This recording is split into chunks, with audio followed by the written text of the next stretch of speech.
Grandma's Room Podcast. Get stinky with us, grandchildren.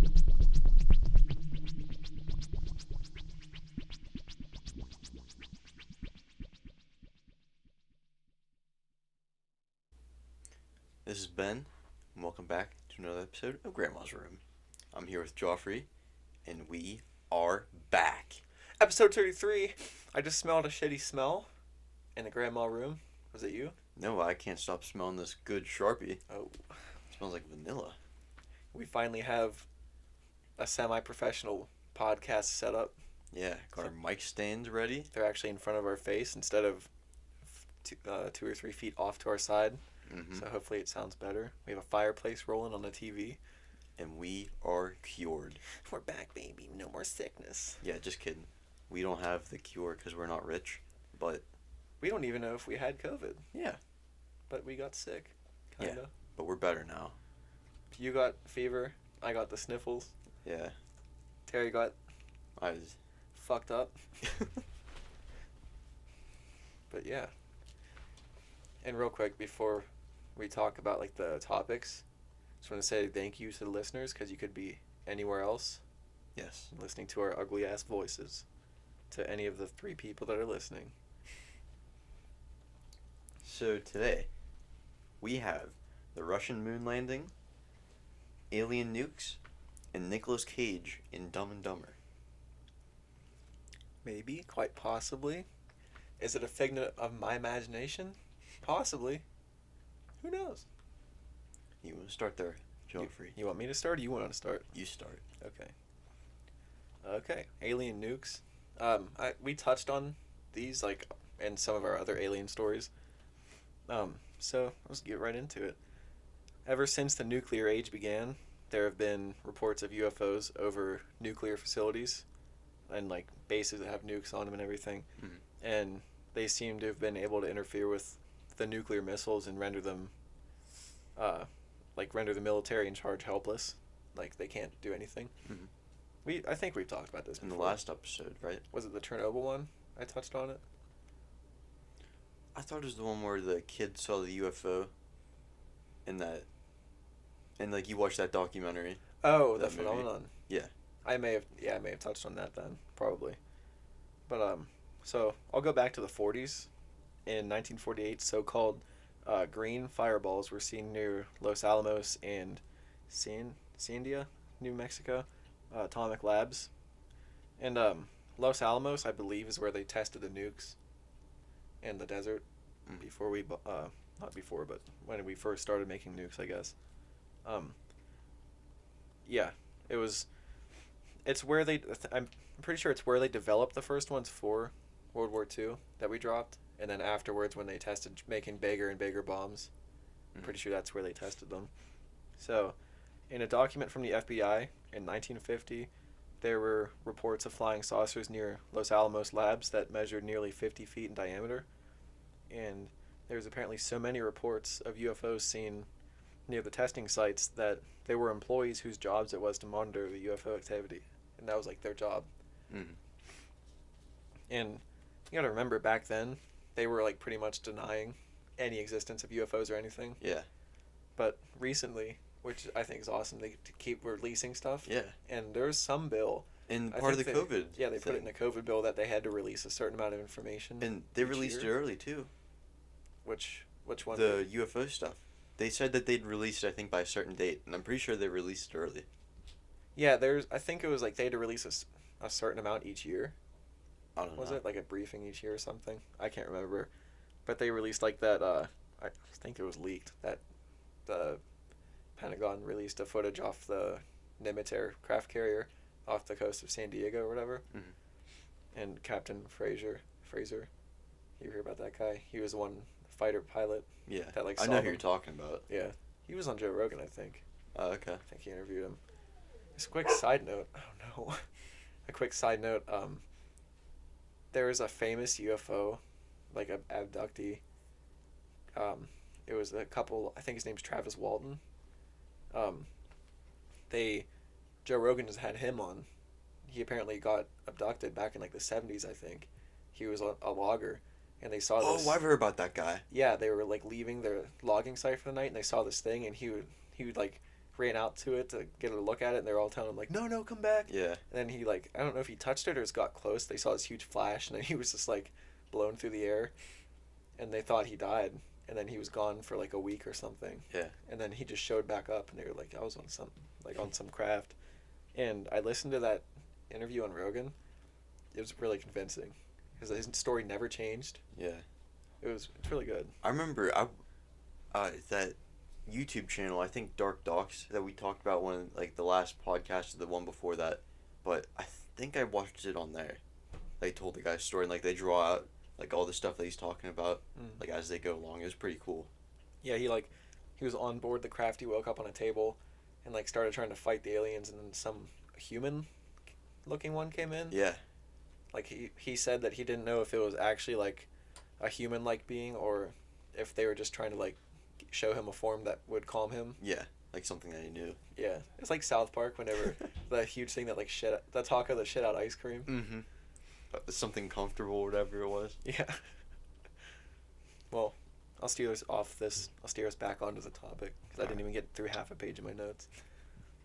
Another base that had nukes was Malmstrom Air Force Base in Montana, and it houses intercontinental ballistic missiles, or ICBMs. In 1967, former Air Force Captain Robert Salas said base security saw a glowing red object that was almost 30 feet in diameter over the facility, and at the same time the missiles at the base became disabled and were unable to be used if they needed to be. So they saw this light, and then next thing I know, all the missiles were useless. Mm-hmm. So something had like control over them. And Salas at the time was an ICBM launch officer, and he worked in the aerospace industry and the Federal Aviation Administration later in life.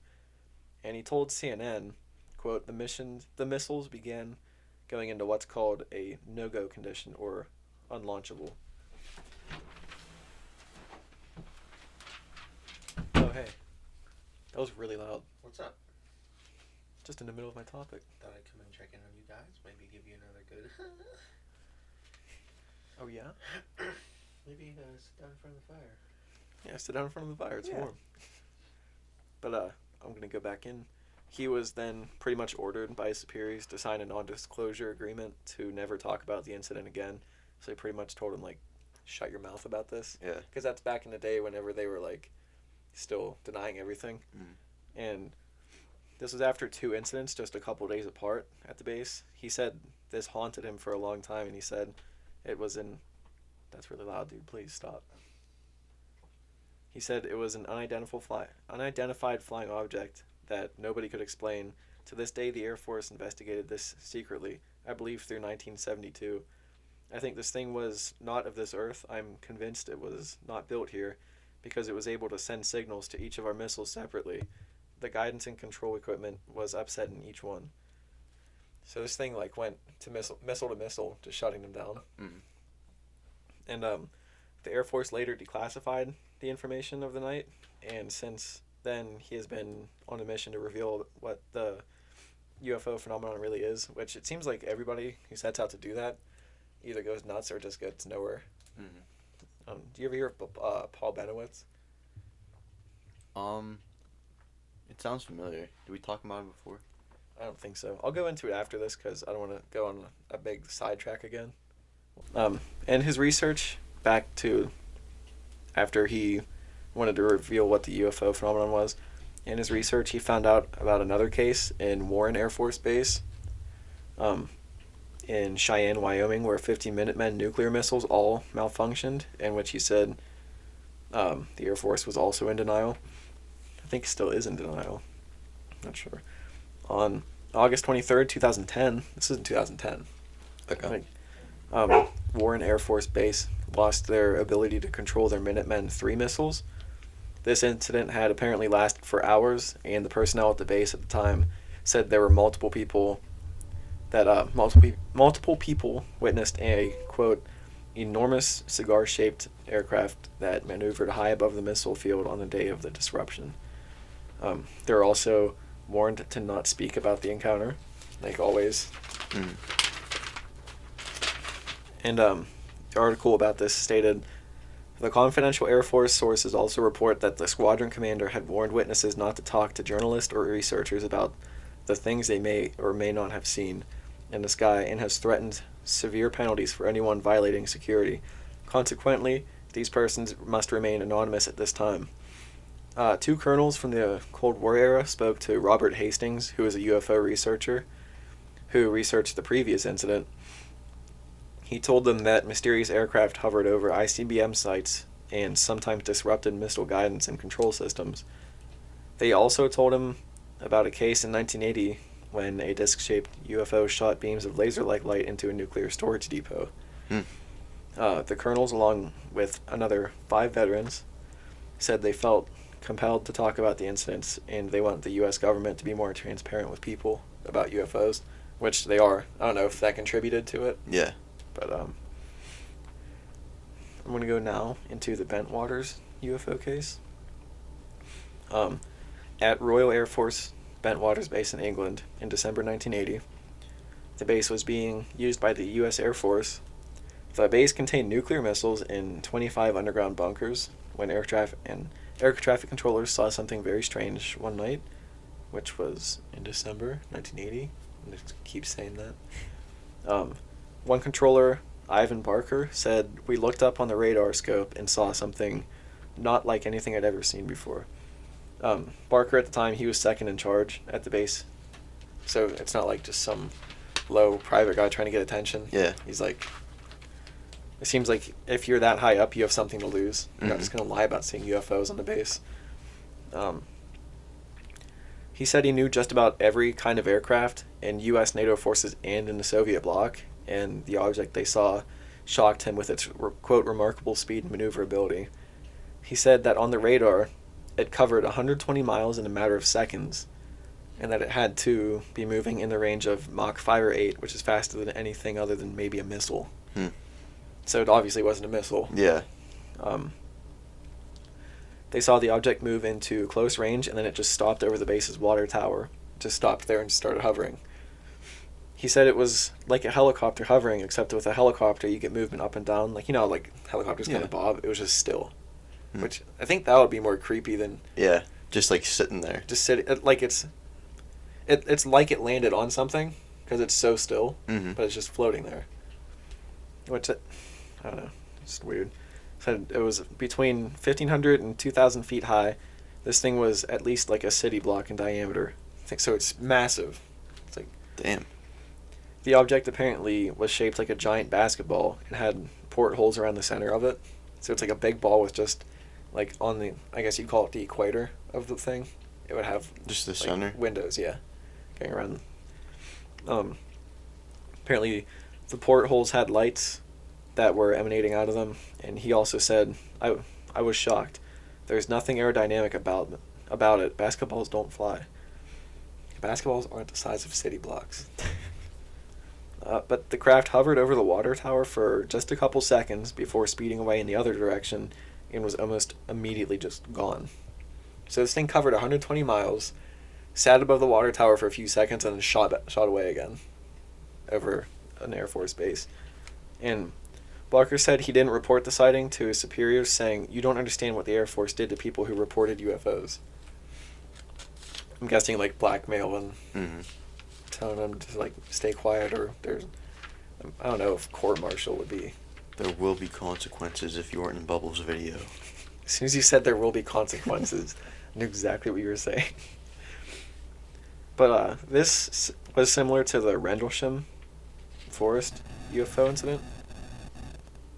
Oh. What? The mic just did a fucking noise. My phone I just got a Snapchat. Why are these mics so sensitive to the phones? That blows my mind. Okay, I'll just shut it off. You don't have to shut it off. That's fine.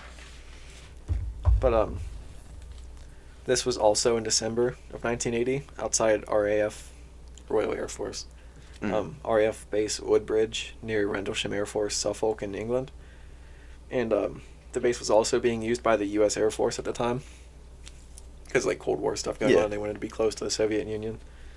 My throat just made a noise. but Deputy Base Commander Lieutenant Colonel Charles Holt claimed to have seen a UFO near the base. This sighting would end up being one of the most famous UFO sightings in England, like in their history. So, 3 a.m. on December 26, 1980, a security patrol saw lights by the east gate of the base that descended into Rendlesham Forest. The men at first thought it was a downed aircraft, but then they entered the forest and saw a glowing object that was metallic and had colored lights around it. It started moving through the trees as they tried getting close to it, and as it moved farther away, the animals on a farm that was nearby started going ballistic. Like, they could hear the animals going nuts. Yeah. Which you hear a lot in, like, ghosts and alien stuff, that animals react, like, insanely to them. Well, not just that, like storms. I'm pretty sure animals like birds, like, they can tell when a storm's coming. Yeah. And maybe it's just the natural stuff. Like, if you see, like, a leaf inverted, like, if you see the bottom of a leaf, that means that there's a storm coming. Yeah, it means, like, rain's coming. I don't know if maybe they can tell that way or what, but... And it was just weird that they saw the thing in the forest and then the animals started going nuts. Yeah. But around 4 a.m. that night, local police were called to the scene, but the only lights they could see were from the Orford Ness Lighthouse, which was miles away. And this lighthouse was used to, like, cover that whole thing up. Like, oh, the only lights you saw was from that lighthouse there. But they were like, there's no way. Like, we can see the lighthouse, and that was not the lights from the lighthouse. But in classic Air Force style. Yeah. That's what they said. It was light out when the soldiers returned to the area and found 3 impressions on the ground in the shape of a triangle. They were burn marks on nearby trees along with multiple broken branches. The local police were called again to see the impressions, but they said they could have been made by an animal, which, classic cover-up stuff. Early in the morning, Charles Holt and some other soldiers visited the site.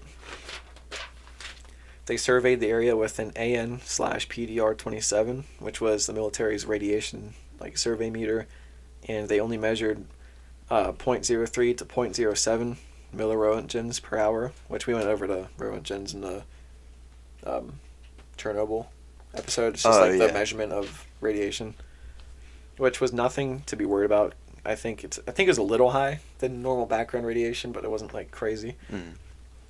About half a mile away, they detected another small burst in radiation. This brings us to the Holt memo. So Charles Holt, it was his memo of the incident, and it was released to the public in 1983. It was titled Unexplained Lights, and it contained some dates that didn't exactly line up, but it was also written a couple weeks after the incident, so he's trying to remember all this stuff.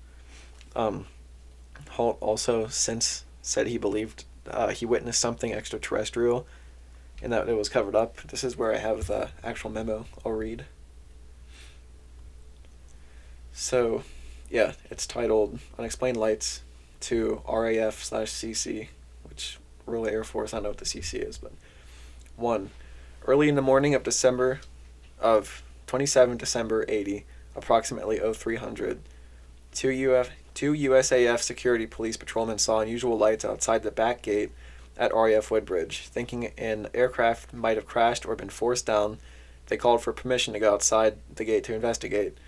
The on-duty flight chief responded and allowed the 3 patrolmen to proceed on foot. The individuals reported seeing a strange glowing object in the forest. The object was described as being metallic in appearance and triangular in shape, approximately 2 to 3 meters across the base and approximately 2 meters high. It illuminated the entire forest with a white light. The object itself had pulsing red light on top and a bank of blue lights underneath. The object was hovering on legs. As a patrolman approached the object, it maneuvered through the trees and disappeared. At this time, the animals on a nearby farm went into a frenzy. The object was briefly sighted approximately an hour later near the back gate. 2. The next day, 3 depressions, 1.5 inches deep and 7 inches in diameter, were found near where the object had been sighted on the ground. The following night, 29 December 80, the area was checked for radiation. Beta/gamma readings of 0.1 milliroentgens were recorded with peak readings in the 3 depressions near the center of the triangle formed by the depressions. A nearby tree had moderate 0.05 to 0.07 readings on the side of the tree toward the depressions. So, the side of the trees that were facing the thing also had higher radiation spikes. Hmm. Number 3, later in the night, a red sunlight-like light was seen through the trees. It moved about and pulsed. At one point, it appeared to throw off glowing particles that then broke into 5 separate white objects and disappeared. Immediately thereafter, 3 star-like objects were noticed in the sky. 2 objects to the north and 1 to the south, all of which were about 10 degrees off the horizon. The objects moved rapidly in sharp angular movements and displayed red, green, and blue lights. The objects to the north appeared to be elliptical through an 8 to 12 power lens. They then turned to full circles. The objects to the north remained in the sky for an hour or more. The object to the south was visible for 2 or 3 hours and beamed down a stream of light from time to time. Numerous individuals, including the undersigned witnesses, witnessed the activity in paragraphs 2 and 3. Charles L. Halt, Lieutenant Colonel, USAF, Deputy Base Commander. So he's high up. It's not like I said, Yeah. he's not just lying about this to get attention. Never reason to lie. He had everything to lose. But yeah, that sounds weird as shit, dude. Yeah. Like what they saw. They also had the Halt tape, which he made a tape recording as they investigated the incident, as they took radiation readings and explained the lights between the trees and the lights that hovered and twinkled. Are we able to listen to that? I couldn't.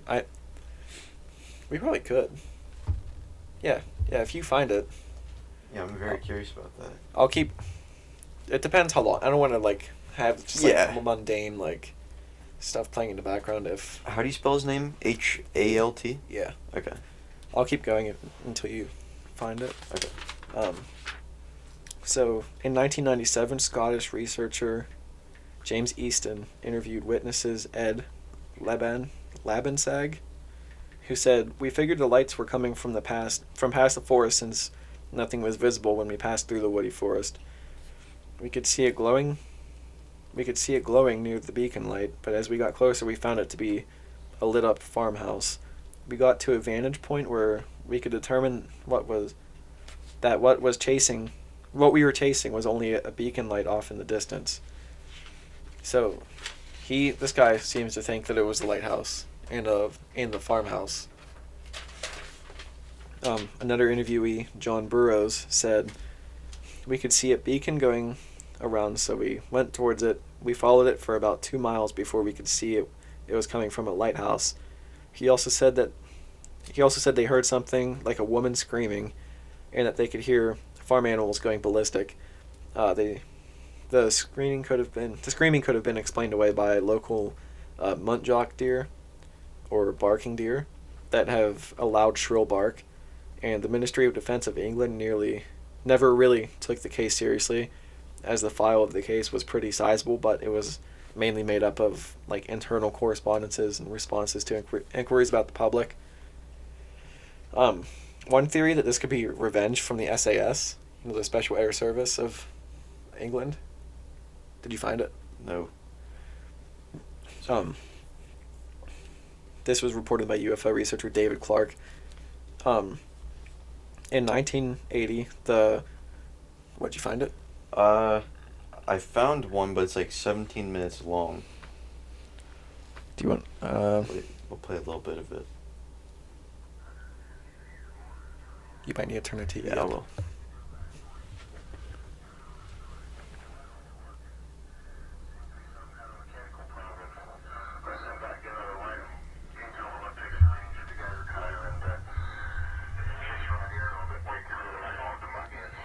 I can't really understand it at all.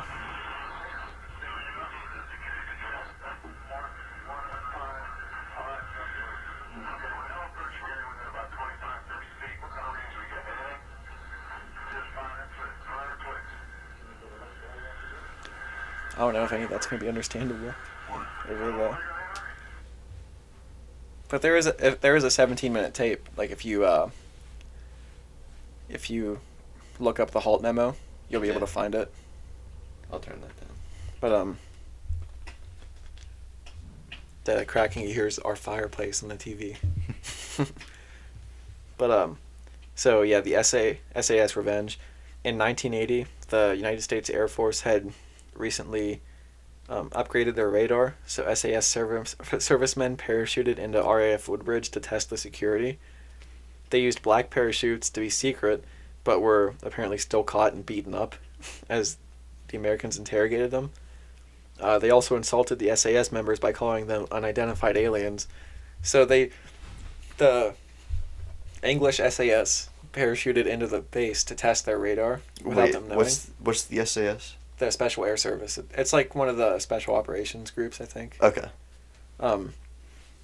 So I guess just to be dicks and like test their radar, they tried to break into the base, and then the Americans caught them and like interrogated them and beat them up, and called them unidentified aliens. So in an act of revenge, the SAS members staged the UFO event.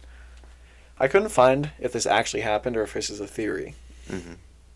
But quote, as December approached, lights and colored flares were rigged in the woods. Black helium balloons were also coupled to remote-controlled kites to carry suspended materials into the sky, activated by radio controls. It's like remote-control balloons. But that doesn't explain the radar at Bentwaters picking it up, moving 120 miles in a matter of seconds. Mm-hmm. So what really happened? I don't know. It doesn't explain. Says the lights breaking off from the thing and like moving in zigzag motions. Yeah. So like, I don't know. It seems like a shitty theory to kind of cover up, but I'm also biased because I want this stuff to be real. Yeah. So I don't know. There is a lot of cases of them being over bases with nukes, and I don't think, in my unprofessional opinion, that higher ups in the Air Force would lie unless it's just like disinformation to keep people distracted from something else. Yeah. Which has been used in the past, like Paul Benowitz, we talked about earlier. Mm-hmm. I think it was in New Mexico near Los Alamos. I can't remember what exactly his job was, but he saw some craft flying, and he notified the Air Force about it. And I guess they started messing with him to try to keep him off the trail, and like even gave him a computer and everything to like track this stuff, Mm-hmm. quote, track the stuff to give them information. And it even went so far as they set up a fake operation, like in the mountains or something. So when they flew over, he would think something was going on in the mountains. And I think they faked the plane or a UFO crash. God damn, dude. And there was like radioactive measurements that he took and everything, and like he ended up going nuts. Dude, talk about mental warfare. He ended up going nuts. I think he ended up dying. Shit, dude. Yeah, I'll have to research that one for a topic one time, or unless you want to, we can figure it out. Okay. But yeah, it was a really in-depth story. I can't remember all of it from memory, obviously, but Yeah. yeah, that's pretty much all I have on the alien nukes. So, What you could say it. Sub. Oh yeah, just real quick, if you want to subscribe on YouTube, Grandma's Room Podcast, Instagram, Grandma's Room Podcast, Spotify, we have playlists. Grandma's Saloon, Grandma's Trap House, Grandma's Guitar Case, Grandma's Opium Den, Grandma's Jukebox. Grandma's Jukebox. It just has a bunch of different. We have Grandma's Crimbus Tree too, but that's more just Christmas time. So if you want music that we like, Mm-hmm. that you might like, yeah, just go to that. We add music like regularly. We haven't added anything in the past couple weeks, but I have a bunch of music that I'm going to dump onto them the next day or two. Yeah. Yeah, if you like that story, you might like this one, because this is also about space. Oh shit! Get into it, boy. So I decided to talk about the Russian moon landing in 1969 on the same day that Neil Armstrong and Buzz Aldrin, they touched down on the moon for the first time ever. So at the beginning of the space race, which was between the US and the Soviets were actually doing like very well for being communists. And like they had sent Sputnik, which was like the first like satellite to go in space. I think that was in 1957. I think that's what they said. And they sent Yuri how do you say his name? Gagarin. Yeah, Yuri Gagarin. They sent him in space in 1961. He was the first person to ever leave the Earth. And the Soviets started planning to send a man to the moon, like even before JFK. Like, you know that speech he gave in 1962, where he's like, "We choose not to go to the moon, because not because it's easy, but because it's hard." Mm. They were already planning, like trying to make plans to go to the moon. The Soviets that. were. Yeah. Oh. But even though they're working, or I'm sorry, they started working on it in 1958, and so even though they were working like so much further ahead than we were, their plan to get someone on the moon, it wasn't nearly successful as our plan. Like, it was riddled with problems. So before they sent a man to the moon, they had launched Luna 1, which was meant to reach the moon, but they got it wrong and it shot past the moon. Like, they overshot it, and obviously it didn't touch down on the moon. Wait, were there astronauts in that one? No. Oh. This one was just spacecraft. Okay. And in 1959, Luna 2 had successfully reached the moon and was the first thing to ever reach the moon from Earth. And Luna 3 had brought back pictures of the dark side of the moon, which was like a huge deal. Like, they weren't good pictures. Obviously they're super blurry because it's 1959, but still, that was like incredible for the time. Didn't China just do that too? Didn't they just recently get pictures of the dark side? I don't know. I didn't hear about that. I can't remember. But in 1966, so they had a bunch of botched, like, moon space stuff. I don't know what to call it. But in 1960, or did I say 1969?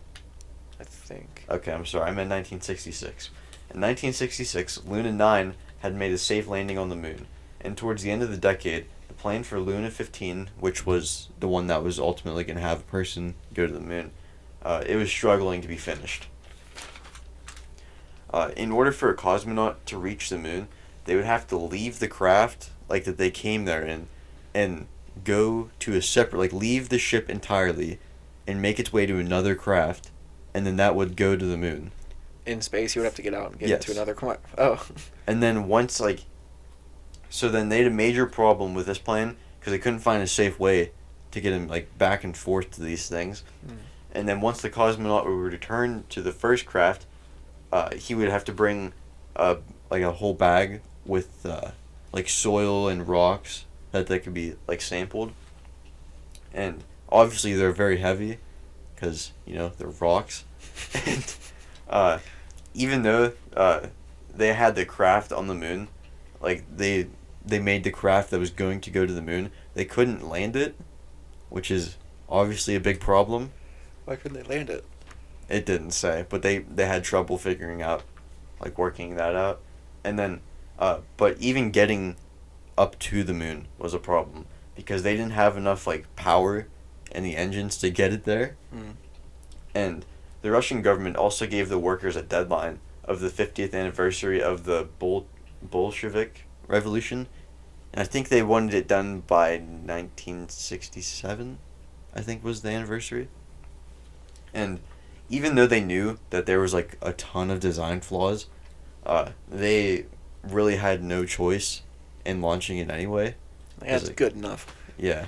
Like, what else are they going to do? Like, they're not going to risk their lives for it. Like, get shot or whatever communists do. That's a real quick side note. Communism versus capitalism. You know why the American one was so good? It's because There's a big American flag on it.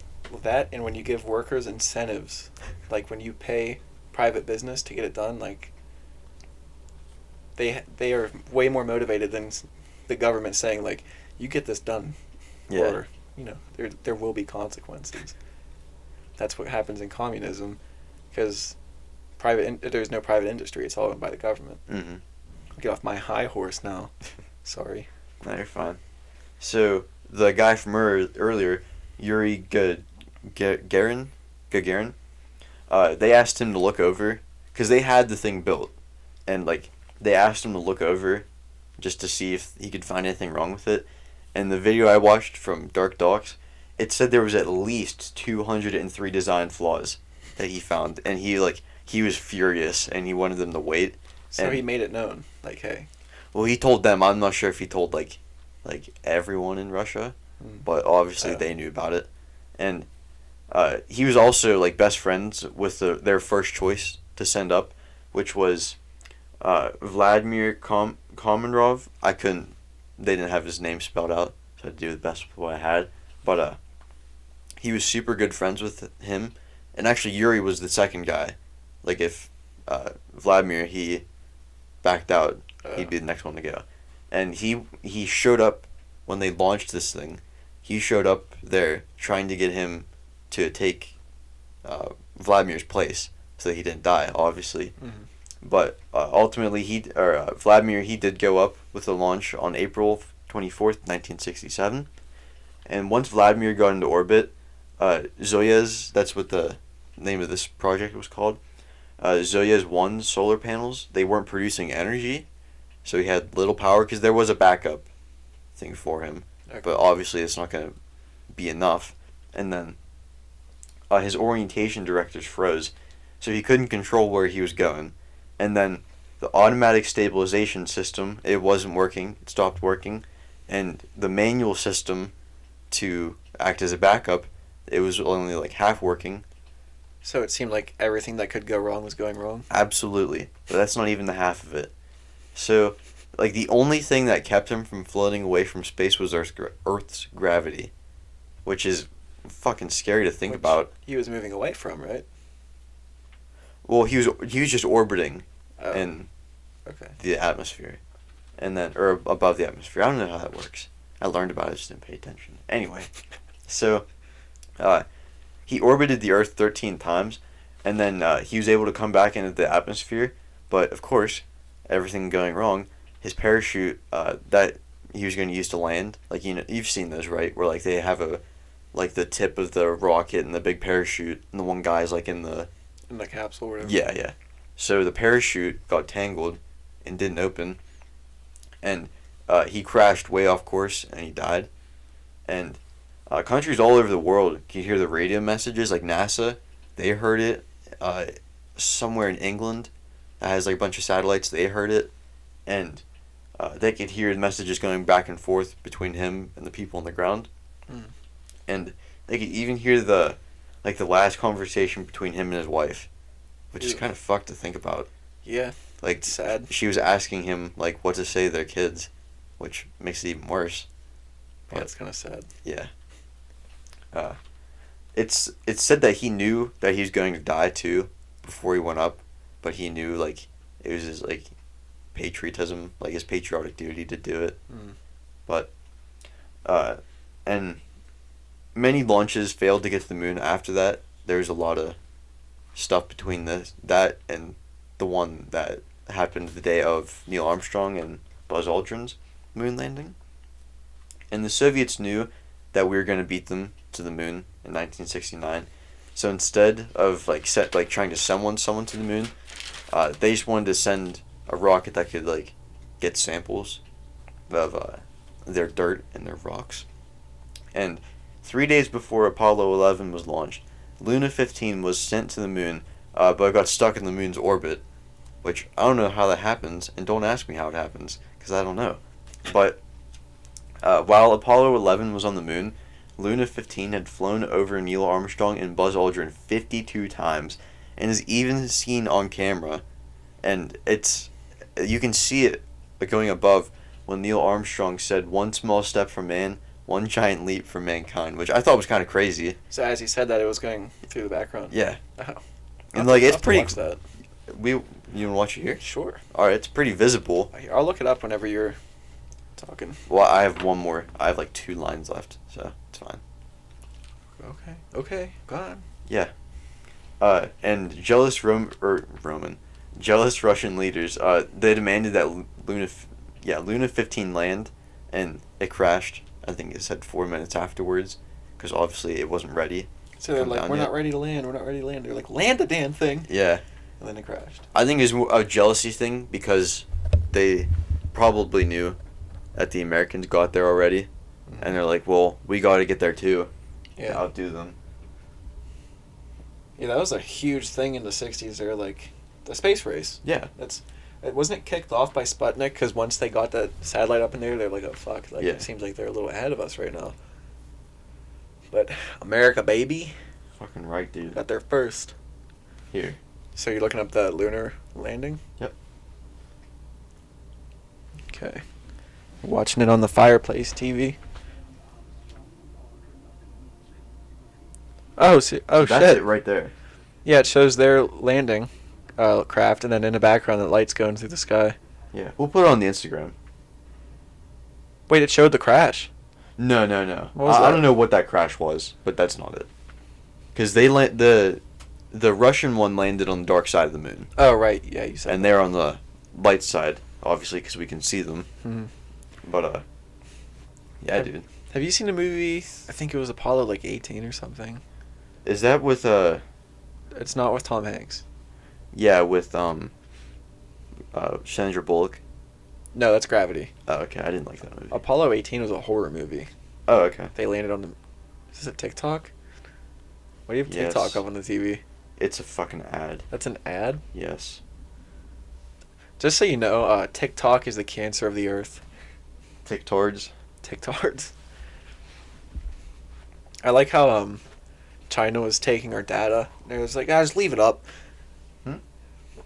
China was using that app to steal people's data. Oh, When okay. it first came out. I don't know. I didn't keep up with the news on it. I think they sold it to some American company. But I don't know. If that was happening, I would have been like, take that off the App Store. Yeah. Go ahead and cancel that. I'm sure there's many Many betas that were on. American businesses that would love their app to be number one. Is it seriously number one? I don't know if it's number one. It's obviously enormous. Yeah. But yeah. Yeah, I don't want to be biased or anything, but America's pretty great. Yeah. Fucking right, dude. Fucking right. Fucking right, good buddy. 10-4. 10-4, good buddy. Roger that. It's fucking royal. Hey, that's not so American-like. Hmm? That's not American-like, Joffrey. What do you mean? Royal? We have no royalty. Royal Americans? No. Royal? You're the one that made that saying. Fucking Yeah, but royal. it's not American. Well, we're making it American. No, we're not. I don't know. Oh, I forgot. I was posting questions on just a couple on the Instagram. Mm-hmm. But do you want to go through a couple of them? Sure. Why do our heads get... okay, you've probably heard us say, oh, that's a hot-headed feeling Yeah. when something bad happens. And we're not saying a hothead, arrogant or... It's not like, oh, you get mad really easily. That kind of thing. I was talking about, have you ever heard of a hothead, like a dick, they're, I don't know how to say it. Overconfident? Or show off. Cocky. Yeah, cocky, yeah. I always thought hot-headed meant, you got mad really easily. Oh. I don't know. I think you're right. Well, any of that stuff, that's not what we're talking about. Vincenzo, you and I were talking we were probably just shooting the shit one night, I don't know. And we're like, do your head ever get hot whenever you got in trouble? You got sent to the principal's office and Yeah. your scalp, the top of your head feels physically hot, when you're getting in trouble. And we always reference that now, when something bad happens, oh fuck, imagine that hot-headed feeling. And it doesn't have to be you're getting in trouble. It can be maybe you flip a car. yeah, And anything bad happens. yeah. I was just wondering if that happens to everybody. Maybe it's just us because we're a special breed. We're special breeds, son. Special breed of capitalism. But I want to know why it happens. Yeah. And then we put it on our Instagram, and your mom said maybe adrenaline. Yeah. So I'm gonna look it up real quick. Why do our heads get hot? In the spot.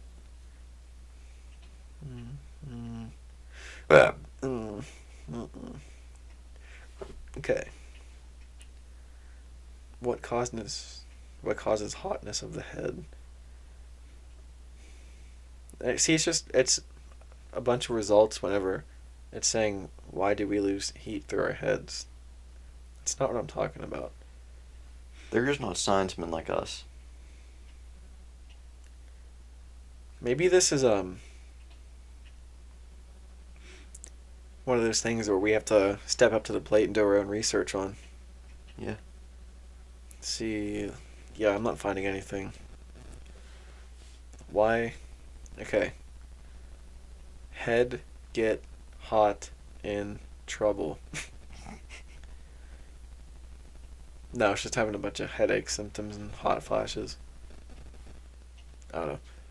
But I guess we'll get back to you on a later date on that, I guess. On another question, I can't remember if I put this on the Instagram. Why do energy drinks have like a cult following? Who fucking knows, dude? Do you know what I'm talking about? Yes, I absolutely know what you mean. We have guys on a wrestling team that, like, they drink probably 1 or 2 before every match.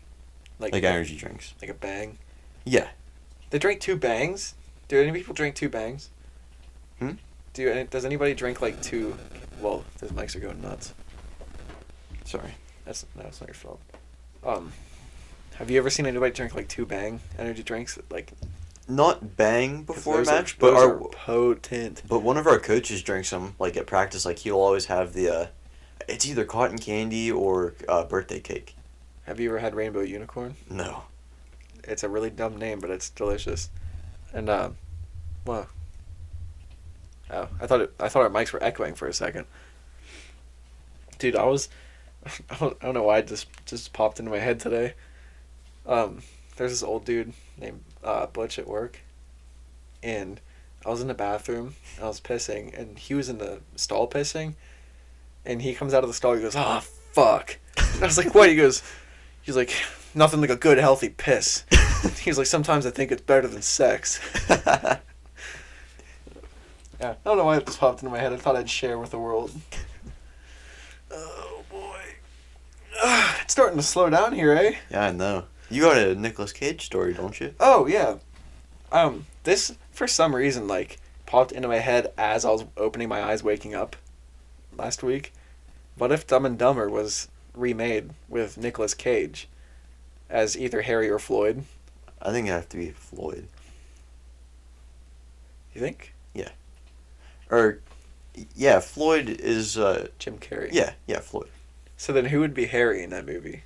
Let's knock this scenario up a notch. Jeff Bridges. Isn't it? Oh, Jeff Bridges from he's like the Western dude. Yeah. He was in Ghost Rider. Mm-hmm. Have you watched that? I watched it with you. Really? At your mom's house.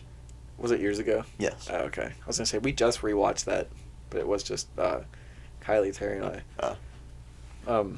Have you ever seen The Man Who Killed Hitler and Then the Bigfoot? No, but we saw that at Walmart. Yeah, he's the main character in that. Okay. Concept, funny but dumb. I loved it. It was actually a really good movie. Like, it got really sad. Like, Who made it? I don't know exactly who made it. We watched it, like, maybe a year ago. Oh, okay. But, like, he kills Hitler, and then it shows him, like, later in life. And I forget what happens, but he ends up having to, like, hunt and kill the Bigfoot. And they get into a fight. I may have to rewatch it. Also, I'm trying to think of what movies I've watched recently that I liked a lot. I watched The Big Lebowski. Loved it. I need to buy it. I've been watching a lot of TV shows lately. Like new TV shows, old TV shows? Well, I finished, like, between the last time I saw you, I finished every episode of Rick and Morty, and I finally finished, Workaholics. Mm-hmm. I got, like, I'm probably 3/4 of the way through Family Guy. I mean, I like them all, they're all good. I haven't watched South Park in forever, since they moved it to HBO. Oh, yeah. It was on Hulu. Yeah, I did, whenever we first, like, I got my smart TV, I did watch South Park a little bit, but I've seen most of the episodes. Mm-hmm. You know what I mean? Like, and I've, like, it seems like they always play the same episodes on TV. And, like, they're all good for the first few times you watch them, but then after you watch them, after, like, 8 times, Yeah. like, it loses its luster, especially at the beginning of quarantine, because I started recording it, like, just after school, like, stopped, and I recorded a bunch of episodes, but a bunch was, like, maybe 12 or 15, so I just watched them all over and over and over and over and over, and I kind of got sick of it. I started rewatching some of the older, like, first seasons of Letterkenny. Oh, yeah, I watched Letterkenny, too, like that.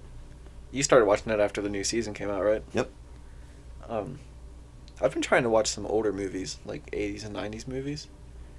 Like National Lampoon's Vegas Vacation. I love that movie. Really? Yeah. I've You like only it? seen it a few times. It has, Cousin Eddie's in it. yeah, Eddie. He's in the desert. I forget when this happened, When- but like he had the plate in his head and his eyes started going all weird. And he was Oh, out in the it was a nuclear testing ground. That's why he had it. It's because it was so cheap. yeah, they sold it to him like dirt cheap. And they played.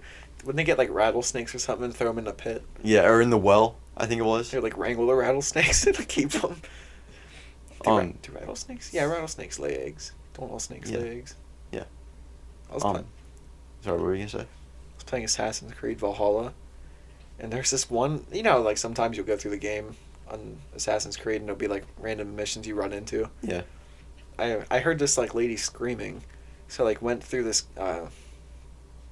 It was like, the town was up on a hill, and below it was like I guess sewage, drain like big drains or an aqueduct or whatever, and they had this lady stuck in a cage down there, and you had to fight through vipers to get to her, and she wanted viper eggs, so you'd kill a couple, take the eggs to her, and she kept going like more eggs, and you got her enough eggs, and she was like, oh finally, and then she fucking eats them and farts, and there's this giant green gas cloud, and it like, and like, you like choking as you try to get out, and then you go up to the town and it shows the vent coming up out of the ground, and these people are like choking and puking into the vent. What the fuck? It was very un-Assassin's Creed. Yeah, but anyway, I want to. There's a movie I want. It's a poker movie I want to watch. I don't know when it was made. I think 90s or early 2000s. Called Rounders. Never heard of it. There's a guy named like KGB Teddy and stuff to play. I forget where I saw it. I don't know. I saw like an ad for it, which was weird since it's an old movie, Mhm. but it looked pretty good. Have you seen The Hustler with Jackie Gleason and Paul Newman? Paul Newman's the guy in Slapshot. Paul Newman, He's the coach or like the the main dude. yeah, Okay, I know who you're talking about. but it's like they play pool, and it's the whole movie's like around this one pool match. What's the movie called? The Hustler. It's like 1961. It's old. Like it's black and white, but I like it. Oh no, I haven't seen that. Uh, About Slapshot. When they went around the diamond. Yeah, on the that's- bus. They came to our town, Ligonier, yeah. but they were going the wrong way on Mhm. the diamond because it's like a one-way roundabout, Mhm. and they all had their asses hanging out the window. And that was filmed in Johnstown too, at the Memorial Center or War Memorial. Did it take place in Johnstown? I forget. Like no, They didn't call it Johnstown in the movie, right? no. But there were like a lot of locations were there. I think Central Park in Johnstown's in there too. I can't remember. It's been a while since I've seen it. I put it on. My dad recorded it about a month ago, and like he leaves like, especially since Christmas, he like leaves these Hallmark movies on for our dog when he leaves, and I figured I'd give him something a little manly to watch. Slapshot. Yeah. Have you ever seen? Fuck. As soon as you said Hustlers, just popped in my head. I can't remember. Oh, Kingpin with Woody Harrelson. I think Bill Murray was in it. It's a bowling movie. That's a good one. I haven't seen that in over a decade. I need to watch that again. Getting these ideas in my head. I need to watch them. Dude, what about Orange County? Oh, that's a good one. Yeah, I like that one a lot. Fuck. I'm trying to think of more. These ideas, my skull. Was he talking about the Stussy guys? Was it Stussy, the t-shirt company? Yeah. That big old hat that goes. Fuck. There's a movie has Steve McQueen in it. I've wanted to. Bullet. The Great Escape, I think it is. Oh, that Nazi movie. They're in like the camp or something. Yeah. They break out. I want to watch it. I keep forgetting to rent it. I've seen. Where's that? I think I saw it on iTunes. Oh, okay. I've seen parts of it. They have you seen fuck, what was the Hollywood movie that Quentin Tarantino made like a year or two ago? Oh, Once Upon a Time in Hollywood. yeah. I heard that was amazing. They put Leonardo DiCaprio in there in that same like in the scene instead of Steve McQueen. Oh, was he in the movie? Was he like doing stunts for that movie?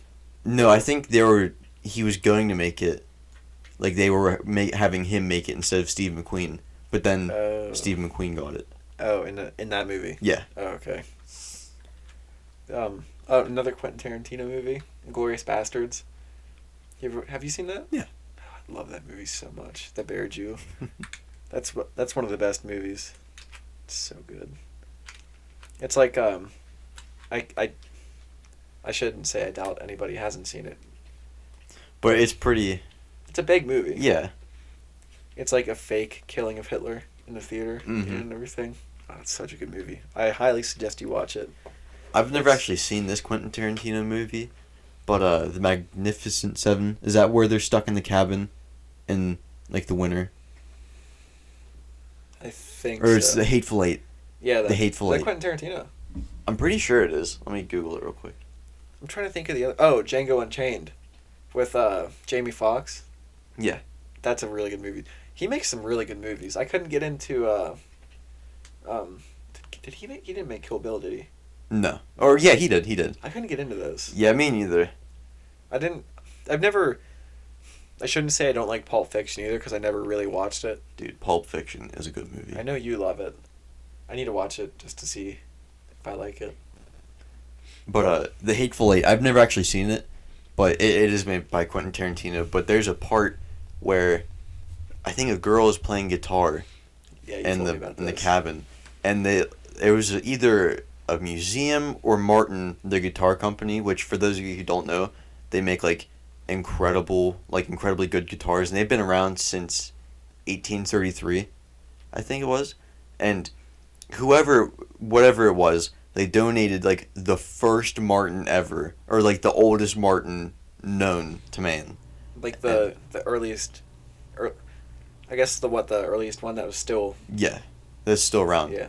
And Kurt Russell, there's a scene where he smashes the guitar, and they had a prop guitar and the real guitar, and he thought they had the prop guitar, and he smashed the oldest Martin, like in the world. Smash it to pieces. Yes, dude, Hot-headed hot-headed feeling.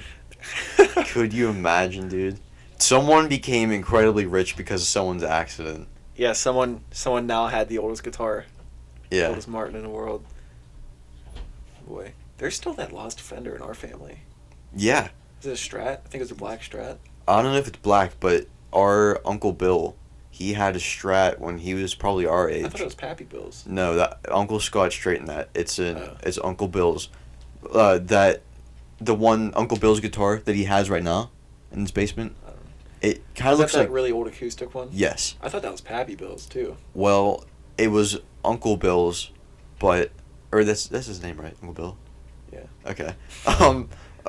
He messed with us so much when we were little about his name because we never see him. So yeah, we see him like at Christmas and maybe like my great grandma's birthday. Yeah, you know how little kids are blunt. They don't they're like you don't when They're you're a very little dumb. kid you don't try to be super polite. I remember I walked up to him at Aunt Kathy's birthday and I just go, "What's your name?" And he goes, "Uncle Joe," and then I thought it was Uncle Joe for a couple years.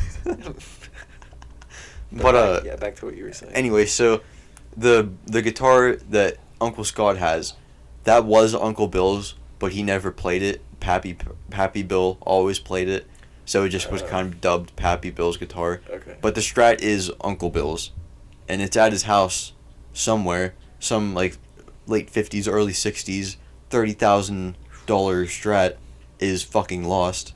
Damn. Someday somebody will find it. Actually, Grandma said that she thought, no. Grandma said that she thought that Pap would, like, our Pap was given a Strat for their wedding present, I think, because he wanted to learn how to play it. And they lost it. They have no clue where it's at. I think I remember Scott buying him a Strat, like, maybe a decade ago. It wasn't like a $30,000 Strat. Yeah. It was just like a Strat and a little amp. Mm-hmm. Maybe I'm remembering wrong. I don't know. But I know Grandma said that they think they lost it somewhere in the moving. But still, dude, I mean, that'd be cool to have our Pap's guitar, even though he never played it, or probably never played it. The one I was talking about? Or that 30,000 one? No. Someone bought Pappy Penrod Oh, a guitar for the wedding present. Yeah, that Okay. one. I think that'd be cool. Yeah, that would be pretty cool. Because that'd be like what? Like 74, 75-ish probably? Yeah, Because Uncle Scott's the oldest, right? Yeah. He was born in like 76 or somewhere. Well, your mom was born in 77, right? 78. 78. Yeah. Okay. My mom was born in 79. Uncle Scott's the oldest. A couple years before 78. Yeah. 70s, 74 to 78, somewhere in there. Yeah. Sorry. So you gotta figure. I imagine he wouldn't get a brand new guitar if he doesn't even know how to play yet. So you figure he gets an older one, like 50s or 60s. I don't know. You know what I mean? Instead I of wouldn't you think that the older ones would be more expensive than a new one? not back then though. Why? I don't know. Well, that'd be like buying a guitar from the 90s now, like a 2008 guitar or like an early 2000s is probably cheaper Yeah. than a brand new one right now. You know what I mean? Depends where it's made too. Yeah, yeah. The Mexican Strats are cheaper than the American Strats. Mm. Do you Don't make they make Japanese them snaps? Yeah, I was gonna say they make Or snaps, strats, Jesus. Jada cheese straps. G-straps. I don't know why this just popped into my head as well. I bought an old like Viking horn, you blow into. Mhm. I need to buy a reed for it so I can actually use it. I've been forgetting for years to buy the reed, but I need to do that. I still have the horn. Maybe I'll convert it into like a cup. Chalice. Yeah, I need to make mead. I've been wanting to make mead because I'm staring at the kit right now to make like a Blue Moon beer. Like I got all the ingredients for that. Mm-hmm. I need to make mead, which is easy as shit. It's just water and like a pound of honey. I'm still torn on whether or not to like do like alcohol making videos on Grandma's room just to put out like some other content. Mm-hmm. I don't know. There's a homebrew channel that I've been following for a couple years. It's called Homebrew for Life. Yeah, we watched it a few times. Yeah, we watched that whenever we were bottling that stuff. Mm-hmm. He has a podcast now. Oh, okay. It's really cool. He like interviews he has his friends on sometimes, and he interviews like people that own breweries and stuff. It's pretty cool. Just to anybody, I guess, that's interested. I think it's called the Braj Cast. BRAJ cast. Yeah. Well, what do you think, cousin? You think maybe we should wrap this up? Yeah, probably. It's been like what, an hour now? Going for an hour and 2 minutes. Which I have to cut out a little spot. Yeah. And then that's it. Yeah. But I guess that's it. Yeah. Thanks for listening. Yeah, thanks for listening, everybody. And remember, if you like all this content, go subscribe on iTunes, YouTube, Spotify. Yeah. Drop reviews because the reviews are actually what helps the podcast get noticed more. It's not listeners, it's reviews. I think that changed recently. So if anybody wants to shoot us a quick 5 stars, for this mediocre podcast, I enjoy it. Yeah, I think it's fun. I love doing this. I truly missed it the past couple weeks. Me too, that we haven't dude. done it. I look forward to it every week. Yeah, it's kind of like, it's not often these days that you have like just an actual conversation between people. Mm-hmm. I like it. Plus, with quarantine, like, you don't get to go out and do anything anymore. It's like all talking to people online. We need to get more people on the podcast. 'Cause Yeah. we have a third mic now. We need to get someone else on just to shoot the shit with us. I would love to start doing these topic-driven podcasts and just other like just sit down and talk podcasts. Those are fun too. Do some hard drugs, heroin, having a conversation. No, heroin's bad. Heroin's bad. Unless you're in Oregon, okay. What'd you say? I said unless you're in Oregon, okay. In Oregon? Oregon. Oh, in Oregon. Oh, I forgot they legalized. Was it Oregon? Yeah, I think so. 'Cause it was, what's the name of that TV show that takes place in the city too? Portlandia. Yeah, Portland. Yeah. That's a good show too. I like Portlandia. I haven't watched that in a long Me time. neither. We can pickle that. I don't know. I say good. Legalize everything. Let people do what they want. Dude, survival of the fittest, am I right? God. Was that from Trailer Park Boys? Yeah. Survival of the Fitness. Okay. Speaking of one What? more thing. What? Speaking of Trailer Park Boys, have you seen the new thing they came out with on their SwearNet app? They came out with like a new series. It's Trailer Park Boys in Jail. I didn't even know they had an app. Yeah, they just came out with it like a few months ago. But I wanna try it out sometime. I'll have to look into that. I love that kind of humor. Yeah. It's like the fucked up humor they have. When what was Randy dressed like a raccoon or something? He had like the toilet, or Leahy had the toilet paper roll over his dick. He had like the coonskin cap on. Oh, like Davy Crockett. Yeah. I like the episode Flight of the Bumblecock. Is that when they were dressed like the flower and the bee? Yeah, and Like- Randy was just as a flower in the sex swing, and they Yeah. came in and and Indianapolis Jones. Oh my god, dude! I need to watch that show more. That's one of those things I go in like phases of. Like I'll watch a ton of it and then get sick of it. I watched that one too. In between the 3 weeks, I watched that a lot when I was sick. Mm. Trailer Park Boys. I finished that whole series. God. Or no. It was over Christmas break. I finished everything Trailer Park Boys on Netflix except for the stand-up. Wait, they stand up? Yeah. Like, I was at like one of the live shows they did. Like we went Yeah. to Pittsburgh. Or like you went, because Oh, fucking yeah. whored Leisha. Jesus. But it doesn't matter. Should you be? I guess it's not a last name. I was gonna say, should you be throwing names out like that? It's not a last name. Yep, it's good. Who knows who you're talking about? Yeah. But yeah. Guess you wanna end this thing? Yeah, let's end this mother. Kill this pig. Well, thanks for listening. Subscribe to our shit. And our Instagram too. We haven't even talked about that. Yeah, Instagram. That's where we like post our most Updates. notifications, updates. I think we should probably start posting memes too, Yeah, I liked that. just to keep some stuff going. But yeah, thanks, grand Babies. grand sluts. Yeah. All right. Stay golden. Any last words? No.